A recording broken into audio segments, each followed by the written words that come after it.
Hello, and welcome to the street. This is a foundation tutorial in business engineering. And specifically, the banking project case study, part 4. Hello. Jeff again, Boss Robot here on the street. With my team of acolytes, I want to outline Cash and Cow's banking project case study, part 4. If you recall from earlier videos, Joe Numbers is sponsoring the widget trading project in order to realize his dream. But we don't know if it is well conceived, and a badly conceived project is unlikely to have a good outcome. But all is not yet lost, and we may be able to repair the situation. What we need from the stage is a development strategy that will prove the concept. And here is Janine to tell you about it. Hello. First, let me remind you that you are a new and aspiring business analyst at Cash and Cow, working on the widget trading system, run by the Widget Trading Desk. Such a project carries risks, far beyond the $12 million cost of the job. For if it fails, it could cause great damage to both the operation, and the reputation, of the bank. When we last met Joe Numbers, head of widget trading, he had presented some figures to the board, for implementation of a new system. The promise was, in round figures, $40 million extra revenue annually, for a spend of just $12 million over a period of 18 months. This new system, of itself, it seems, would magically make these improvements happen. But we may find it's not quite like that, and you may recall our definition of certainty of outcome. That is 100% alignment, at any given time, between what the business wants, and what is being delivered. We also know that the certainty gap is the difference between what is expected, and what is actually being delivered. So our task is to determine the size of the certainty gap. And from there, to reduce it. And here we go. Joe Numbers had a vision of a new system that would revolutionize the business. He formulated a proposal for the board, but we don't know if he did his homework. Joe did this all on his lonesome. He compiled this proposal as 20 pages of text, plus graphs and charts to make his point. And off he went to make his presentation to the dynamic young board. But things didn't go quite according to plan. I want to tell you about my proposal for a new widget trading system. This will only take a few hours. But sadly, this was less riveting than Joe thought it might be. And his audience found it hard going. I'm not sure they got it. And, in their discussion, after Joe left, the board couldn't agree on the proposal. But they assumed Joe knew what he was talking about, and bought his promise. And I'll let Janine show you what happens next. Well, Joe's over the moon when he hears, the following day, that the board have authorized the new widget trading project. But reality will dawn, soon enough. Joe presented the board with figures, showing current sales of widget counting services. He proposed the bank could increase this by 300% annually, if they implemented a new widget trading system. He presented an estimate for the cost and time to complete.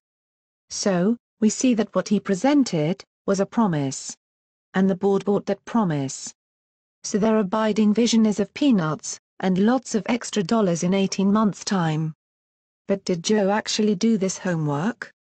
He was so anxious to get his project off the ground, that he didn't bring in either a business analyst or a project manager. If you recall the two views considered in the concept stage. These were the executive view and the analyst's view. The executive view was strategic. That is, where are we now, and where do we want to go?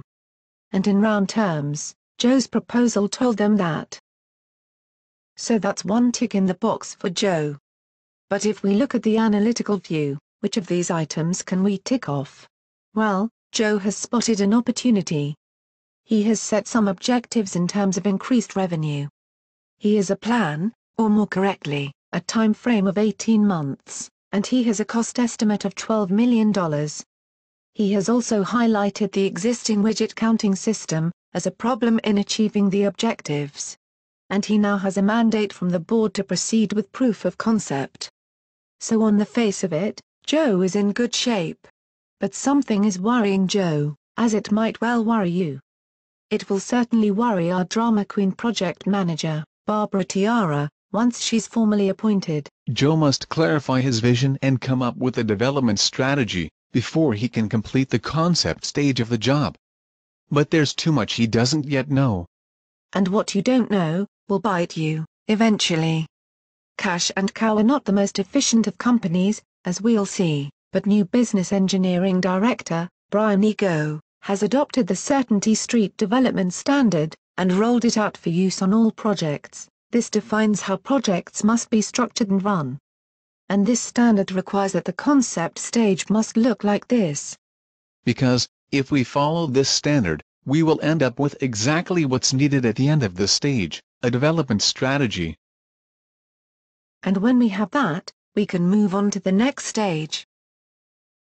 But setting a standard, and getting people to use it, are two different matters. The standard was consigned to a bottom drawer a week after the London office received it. Fortunately, you, the aspiring BA, find this standard. And this, as we'll see, might just save Joe's neck. Because now we can start to figure out exactly where we are with this project. And the first step is for you to interview Joe Numbers. This could be fun. And we'll get our super pretty dolly bot, Rita Petita, to play your own role of aspiring business analyst for the rest of our videos. She's a good-looking gal, as you can see. You can call me analyst in this role, incidentally.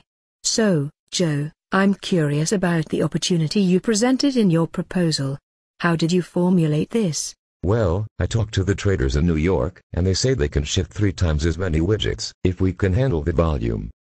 I gather the objectives you set for increased revenue are based on those discussions. Can you give me some names? I'd like to bring them into the discussion. Sure. I'll email them to you. And the time frame of 18 months to implement the new system, how did we arrive at that? I talked to some guys at another bank. They implemented the same system in 12 months. So I added a contingency, and that's how it came out. And the cost estimate? I talked to the system vendor, and they said it would cost about that. They verified the time scale, also. Have you considered any other departmental problems that could be cleared up by this project? No. I'm hoping your analyses will highlight these. We should fix as many current problems as we can while we're doing this project. Have you considered any barriers that could prevent a successful completion? No. It looks pretty straightforward. We should review our business processes to see if these will be valid post-implementation. And the mandate from the board? I gather this is just to complete the project concept stage. Do you have an idea of how long this stage might take? I was hoping you could tell me. The software vendor told me they can deliver a system in 6 months once they have our detailed requirements. You can work it out from there.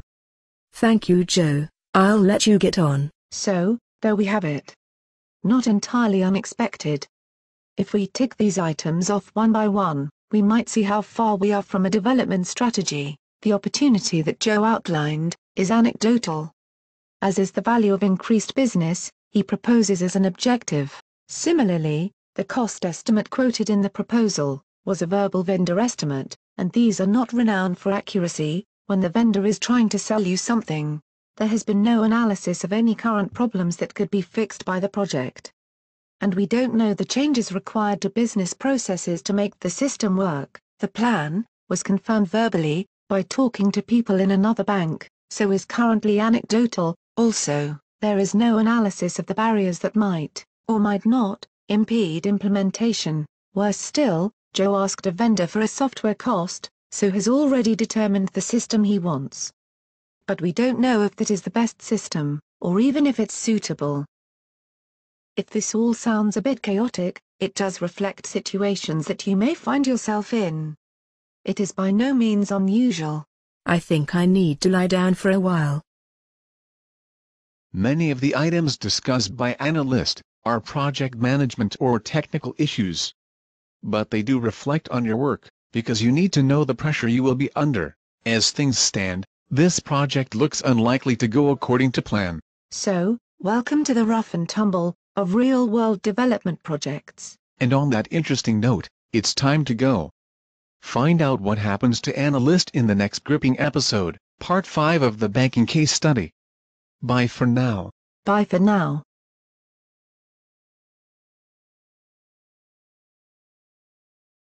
Don't forget to see the other videos.